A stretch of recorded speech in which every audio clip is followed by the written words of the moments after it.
الكريم اما بعد فاعوذ باللہ من الشیطان الرجیم بسم اللہ الرحمن الرحیم وعن ابی سعید و ابی ہریرہ قال قال رسول اللہ صلی اللہ علیہ وسلم قال لا الہ الا اللہ واللہ اکبر صدقہ ربہ قال لا الہ الا وانا اکبر واذا قال لا الہ الا اللہ وحدہ لا شریک لہ یقول اللہ لا الہ الا انا وحدی لا شریک لی وإذ قال لا إله إلا الله له الملك وله الحمد قال لا إله إلا أنا لي الملك ولي الحمد وإذا قال لا إله إلا الله ولا حول ولا قوة إلا بالله قال لا إله إلا أنا لا حول ولا قوة إلا بي وكان يقول من قال لها في مرضه ثم مات لم تطعمه النار رواه الترمذي وابن ماجہ۔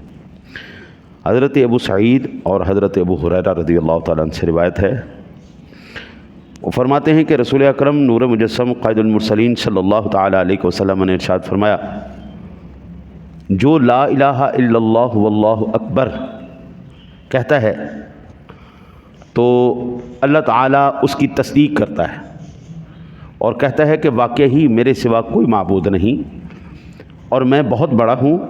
جب بندہ کہتا ہے کہ اکیلے اللہ کے سوا کوئی معبود نہیں، اس کا کوئی شریک نہیں، تو اللہ تعالیٰ ارشاد فرماتا ہے واقعی میرے سوا کوئی معبود نہیں، میں اکیلا ہوں، میرا کوئی شریک نہیں۔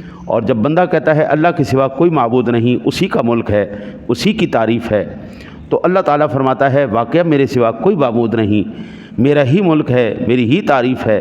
جب بندہ کہتا ہے کہ اللہ کے سوا کوئی معبود نہیں، اللہ کے بغیر نہ طاقت ہے نہ قوت، تو اللہ تعالیٰ ارشاد فرماتا ہے واقعی میرے سوا کوئی معبود نہیں، میرے بغیر کوئی طاقت نہیں، نہ قوت ہے نہ طاقت۔ حضور فرماتے تھے کہ یہ جو کلمات اپنی مرض میں کہے پھر مر جائے تو اسے آگ نہ جلائے گی۔ جو بندہ حضرت سب سے پہلی بات تو یہ ہے، سب سے پہلی بات کہ بندہ کہے لا الہ الا اللہ، اللہ جواب دے۔ ہائے ہائے ہائے ہائے سبحان اللہ، جس کا خالق اس کو جواب دے مخلوق کو، اس سے بڑی کوئی سعادت ہی کوئی نہیں۔ ادھر سے بندہ کہتا ہے، ادھر سے مالک جواب دیتا ہے۔ اللہ کی قسم، اللہ کی ذات بڑی کریم ہے، بڑی کریم ہے، لیکن یہاں پر گواہی میرے مصطفیٰ دے رہے ہیں۔ بندہ کہتا ہے یا اللہ تیرے جیسا کوئی نہیں، اللہ کہتا ہے میرے بندے نے سچ کہا ہے، میرا بندہ سچ۔ اور یہ پھر ایسے نہیں ہوتا، اللہ سارے فرشتوں کو بلاتا ہے، ادھر آؤ ادھر آؤ ادھر آؤ ادھر آؤ، وہ دیکھو میرا بندہ کیا کہہ رہا ہے، دیکھو دیکھو دیکھو دیکھو۔ اللہ فرشتوں کو، حالانکہ وہ تو مالک ہے، علام الغیوب ہے، سب کچھ جانتا ہے، وہ ان کو اکٹھا کر کے کیوں بلاتا ہے؟ بھائی آ جاؤ، بھائی ادھر آ جاؤ۔ یہی وہ فرشتے تھے جنہوں نے کہا تھا کہ اللہ اس انسان کو پیدا نہ کر، وَيَسْفِكُ الدِّمَاءَ وَنَحْنُ نُسَبِّحُ بِحَمْدِكَ وَنُقَدِّسُ لَكَ، فساد کرے گا، لڑائی کرے گا، جھگڑا کرے گا سارے۔ میرا رب سونا کہتا ہے ادھر آؤ، اور دیکھو کی گیا سی تسی، یہ فسادی ہے، یہ لڑاکا ہے۔ تہاڈی نظر لڑاکیاں تے سی، تہاڈی نظر فسادیاں تے سی، میری نظر انہاں دے اوتے سی، میں ان کو دیکھ رہا تھا۔ جواب ان کو اللہ تعالیٰ فرماتا ہے۔ فسادی آج بھی ہیں، لڑاکے آج بھی ہیں، فرشتوں کی بات غلط نہیں، لیکن نظریہ غلط تھا فرشتوں کا، انہوں نے صرف فسادیوں پر نظر رکھی ہے۔ میرا رب سونا کہتا ہے میں اپنے بندوں پر نظر رکھوں گا، دیکھو ادھر آؤ ادھر آؤ، اب کو۔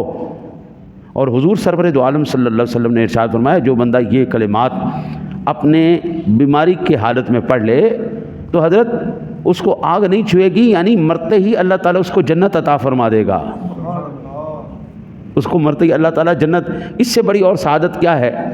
میرا مالک تیری تعریف کرے، تیرے صرف جملے لا الہ الا اللہ، اللہ اکبر، یہ کوئی بہت زیادہ لمبے جملے نہیں ہیں، لیکن آپ اپنے رب سے ہم کلام ہو گئے، آپ کا رب آپ کو جواب دے رہا ہے، آپ اس کی توحید بیان کر رہے ہیں۔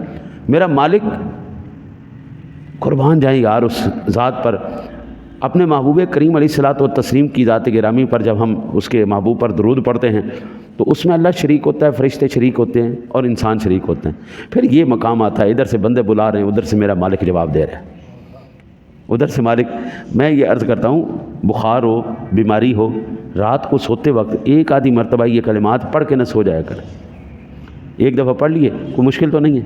لا الہ الا اللہ واللہ اکبر، ہاں جی، لا الہ الا اللہ وحدہ لا شریک لہ، ہاں جی، لا الہ الا اللہ وحدہ لا شریک لہ، اور لہ الملک ولہ الحمد، اور لا الہ الا اللہ ولا حول ولا قوۃ الا باللہ۔ ٹھیک ہے نہیں، یہ کوئی اتنی مشکل تو نہیں، یہ چند کلمات ہیں، یہ پڑھ لو، اللہ تعالیٰ اپنے محبوب کا صدقہ آپ کو جواب بھی دے گا، آپ پر رحمتیں بھی نازل ہوں گی، آپ پر کرم بھی ہو جائے گا اور جہنم سے بھی نجات مل جائے گی۔ دعا ہے اللہ تعالیٰ آپ کو مجھے عمل کی توفیق عطا فرمائے۔ اللہم صلی علی سیدنا و مولانا